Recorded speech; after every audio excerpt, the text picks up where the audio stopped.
Почему работать на себя так сложно? 1. У вас отсутствует стабильный доход.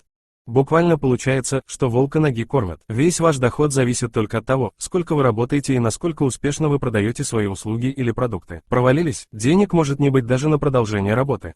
2. Отсутствие социальных гарантий. Вы не получаете оплачиваемый отпуск, больничный или пенсию. Хоть последнюю самозанятый и может финансировать самостоятельно, примерно 40 тысяч рублей в год.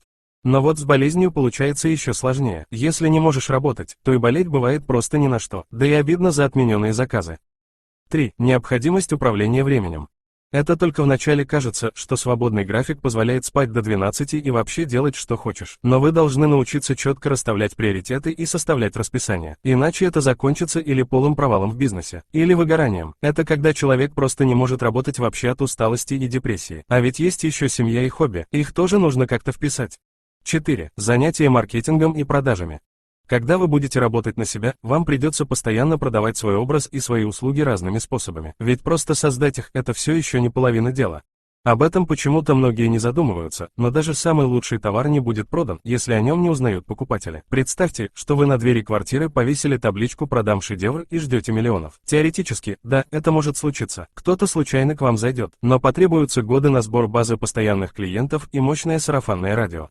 А ведь бизнес – это такое место, где нужно постоянно бежать, чтобы просто оставаться на одном месте. Ведь мир и условия меняются практически каждый день. 5. Одиночество.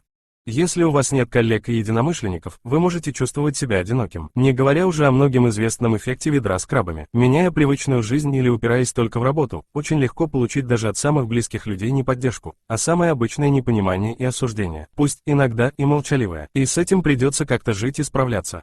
6. Необходимость самодисциплины.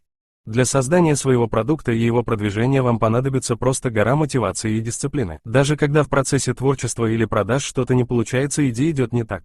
Работать придется своей головой, а не от звонка до звонка. Тут нет подгоняющего злого начальника и обязательных рабочих часов. Только вы, ваше время и ваше творчество. 7. Отсутствие структуры. Когда вы самозанятый, у вас может не быть плана, структуры или руководства, которые помогут вам определить, что делать и как двигаться вперед. Придется или платить большие деньги на разные курсы, или становиться экспертом буквально во всем подряд.